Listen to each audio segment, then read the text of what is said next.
लखनऊ में कल कोर्ट में बदमाश संजीव जीवा की हत्या के बाद में special DG law and order Prashant Kumar ने सभी जिलों के सुपरिटेंडेंट ऑफ पुलिस को निर्देश जारी कर दिए हैं कि तत्काल प्रभाव से कोर्ट की सुरक्षा को बढ़ाया जाए। दरअसल लखनऊ के सिविल कोर्ट के अंदर गैंगस्टर संजीव जीवा उर्फ जीवा की गोली मारकर हत्या कर दी गई थी। सुनवाई से पहले हुई इस गोलीबारी के बाद में सभी जिलों की कोर्ट की सुरक्षा को बढ़ाने के निर्देश जारी किए गए थे और चेकिंग की व्यवस्था को भी सुदृढ़ किए जाने का निर्देश जारी किया गया। स्पेशल डीजी कानून व्यवस्था प्रशांत कुमार की ओर से जारी निर्देश में कहा गया है कि सभी जिलों में सुरक्षा प्रबंधों की समीक्षा किए जाने के साथ ही पर्याप्त पुलिस बल की तैनाती सुनिश्चित की जाए और कोर्ट में पेशी पर आने वाले आरोपियों की सुरक्षा को लेकर खुफिया तंत्र को भी सक्रिय किया जाए।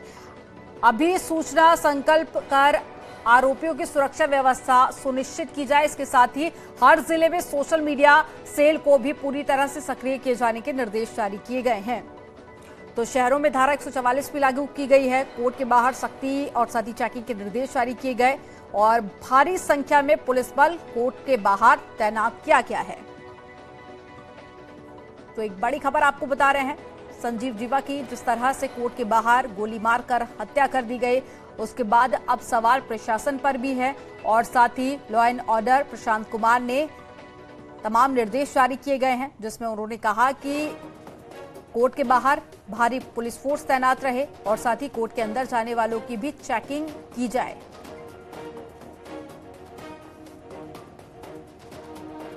तो सभी कोर्ट की सुरक्षा बढ़ा दी गई है। ज्यादा जानकारी के साथ में लखनऊ से ऋषभ मणि त्रिपाठी हमारे साथ में जुड़ गए हैं। ऋषभ मणि, ये बताइए कि क्या कुछ दिशा निर्देश प्रशांत कुमार की तरफ से जारी किए गए हैं? हालांकि एक बड़ा सवाल जरूर है पुलिस प्रशासन पर, लेकिन अब कितना सुधार देखा जा रहा है?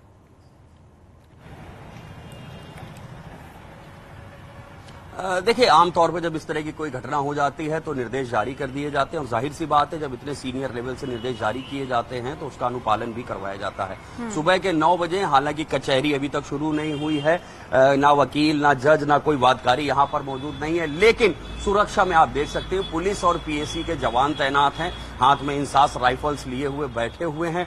अभी हालांकि कोई यहाँ मूवमेंट नहीं, अभी कचहरी में कोई न्यायिक कार्य शुरू भी नहीं हुआ है और यहाँ पर जो बार है उसकी ओर से आज न्यायिक कार्य से विरत रहने की हड़ताल की घोषणा भी की गई है कल की घटना को लेकर के। लेकिन पुलिस प्रशासन अपनी ओर से कोई लापरवाही बरतना नहीं चाहता है, लिहाजा सुबह से ही पुलिस और पीएसी के जवान यहां पर तैनात कर दिए गए हैं। देर रात तक एसआईटी की टीम भी यहां पर थी, कई कोर्ट्स को खंगाला गया था, ये देखने की कोशिश की गई थी कि कहीं जो शूटर था उसका कोई साथी कचहरी के किसी कोने में कहीं कोर्ट में छिपा हुआ तो नहीं है। कल जो घटना हुई है उससे कचहरी की सुरक्षा व्यवस्था पर सवालिया निशान लगता है। ये बात जरूर तय हो जाती है कि जो इंतजाम थे वो नाकाफी थे। यहाँ पर डीएफएमडी जो डोर फ्रेम मेटल डिटेक्टर होते जगह जगह पर लगे जरूर हैं, लेकिन वो बिल्कुल काम नहीं करते हैं। इस बात का भी खुलासा हुआ है। कई जगह सीसीटीवी कैमरों की फुटेज तलाशी जा रही है, ये भी चेक किया जा रहा है कहां पर सीसीटीवी कैमरे काम कर रहे थे या नहीं। हालांकि एक बात हमेशा सामने आती है, वकीलों और पुलिस के बीच टकराव का बहुत पुराना इतिहास है। जब भी पुलिस कोशिश करती है कि वकीलों की यहां पर चेकिंग करे, फ्रिस्किंग करे, तब भी उसका विरोध होता है। तो पुलिस प्रशासन को साथ में बैठकर एक ऐसी कार्ययोजना बनानी पड़ेगी जहां पर पुलिस और बार से और जो यहाँ पर वकीलों के एसोसिएशन से जुड़े हुए पदाधिकारी है वो आपस में मिलकर बैठ के बात करें कि किस तरह से पुलिस यहाँ पर चेकिंग करेगी, फ्रिस्किंग करेगी वकीलों की भी, जिसके बाद वो अंदर जा सके। क्योंकि कल जो सबसे बड़ा सवालिया निशान पैदा हो रहा है वो यही कि कैसे रिवॉल्वर लेकर के विजय यादव अंदर चला गया, वकील के भेष में था। जाहिर सी बात है शायद इसी वजह से किसी पुलिस वाले ने उसको रोकने की हिम्मत नहीं दिखाई होगी, क्योंकि जब भी यहाँ पुलिस भी अगर चेकिंग करती है तो वकीलों की ओर से भी विरोध होता है। दो पुलिस प्रशासन और यहाँ के जो बार के पदाधिकारी उनको साथ बैठकर एक कोई ऐसी कार्ययोजना जरूर बनानी होगी ताकि खुद वकीलों की, कोर्ट्स की, जजों की, वादकारियों की, और सबसे बड़ी बात कि यूपी में इस तरह की वारदात को पहले भी अंजाम दिया जा चुका है जब अतीक और अशरफ की हत्या हुई थी, लेकिन उसके बावजूद एक बार फिर से पुलिस के घेरे में हत्या कर दी जाती है और पुलिस बचाने में नाकाफी साबित होती है। आप बने रहिएगा, लौटूंगी आपके पास में। हिमांशु त्रिपाठी भी हमारे साथ में आगरा से जुड़ गए हैं।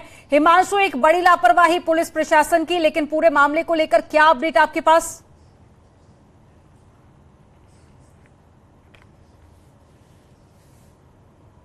हिमांशु, मेरी आवाज आप तक पहुंच पा रही है? बार काउंसिल के अध्यक्ष जी बिल्कुल सुन पा रहे हैं, बात पूरी कीजिए।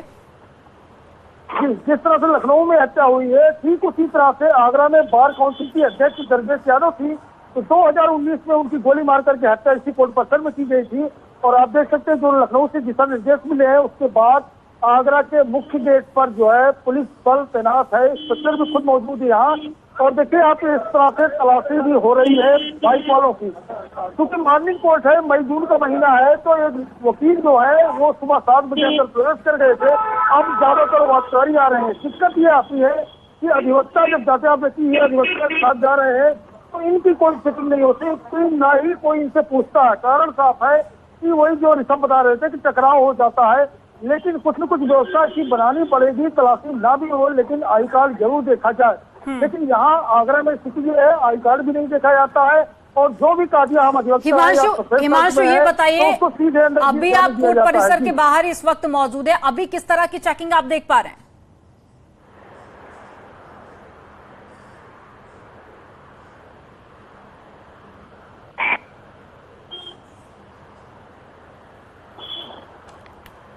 मेरी आवाज आप तक पहुंच पा रही है?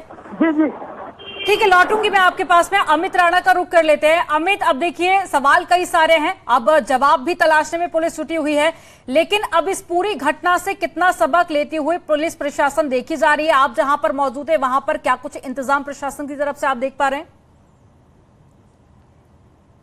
देखिए, सबसे पहले मैं आपको बताना चाहूँगा, पुलिस हमेशा जब जागती है जब कोई बड़ी घटना हो जाती है, जैसा कि अभी लखनऊ में देखने को मिला। उसके बाद से फिर डीजीपी का आदेश आया कि तमाम जो कोर्ट के परिसर हैं वहाँ पर सुप्रीम कोर्ट के आदेशों का अनुपालन करते हुए सुरक्षा के लिहाज से तमाम वहाँ सुरक्षा इंतजाम किए जाने चाहिए। हालांकि अभी सुबह के 9 बजे आपको तस्वीर दिखाना चाहूँगा, अभी अधिवक्ता कुछ आना शुरू हुए हैं और कुछ देर बाद ही यहाँ पर अधिवक्ताओं का आना जमावड़ा शुरू हो जाएगा। लेकिन अभी तक भी यहाँ तो कोई सिक्योरिटी हमें नजर नहीं आ रही है।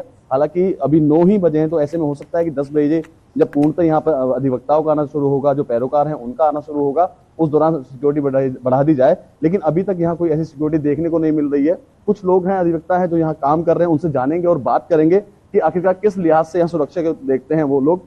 सर, आपसे जानना चाहूंगा, लखनऊ में जिस तरीके से अभी हुआ है कोर्ट के भीतर, तो सुरक्षा को लेकर अगर मैं गाजियाबाद की सुरक्षा की बात करूं, गाजियाबाद कोर्ट की सुरक्षा की कैसी सुरक्षा है यहाँ पर? गाजियाबाद में सुरक्षा सही नहीं है, यहाँ भी सुरक्षा इंतजाम पुख्ता नहीं है। और कोई आए कोई जाए, कोई चेकिंग नहीं है, कोई पुलिस सुविधा नहीं है, और यहाँ भी कोई हादसा हो सकता है। अच्छा, वजह क्या है कि प्रशासन जब अलर्ट होता है जब घटना घट जाती है। अगर ये न्याय प्रक्रिया प्रशासन हमारा पहले से अलर्ट रहे, भाई यह न्यायालय है, यहाँ हर प्रकार का आदमी आता है, अपराधी भी आते हैं, सब तरह के आते हैं, सबकी तलाशी गेट पर, मेन गेट पे मेटल डिटेक्टर लगाए जाएं, तो उनकी अगर चेकिंग होती रहे कंटिन्यू, तो ये घटना जल्दी से नहीं घटेंगे। सालों से देख रहा हूँ आप भी यही काम कर रहे हैं, आपका क्या कहना है सुरक्षा को लेकर? इस जो कोर्ट परिसर की सुरक्षा की बात की जाए तो इसमें आपकी कोई बार की तरफ से भी कोई कदम उठाया गया है?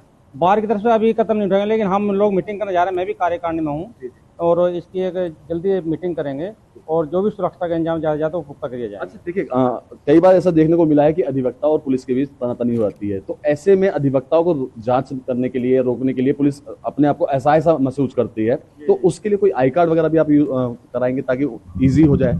आई कार्ड हमारे बने हुए हैं सबके, और उनको भी अधिवक्ता अपने, जो प्राइवेट आदमी आएगा उसके पास आई कार्ड नहीं होता है। अमित, लापरवाही अभी भी जारी है। कल इतनी बड़ी वारदात सामने आई, लेकिन उसके बावजूद भी कई ऐसे कोर्ट परिसर जहां पर अभी भी लापरवाही देखने को मिल रही है। आप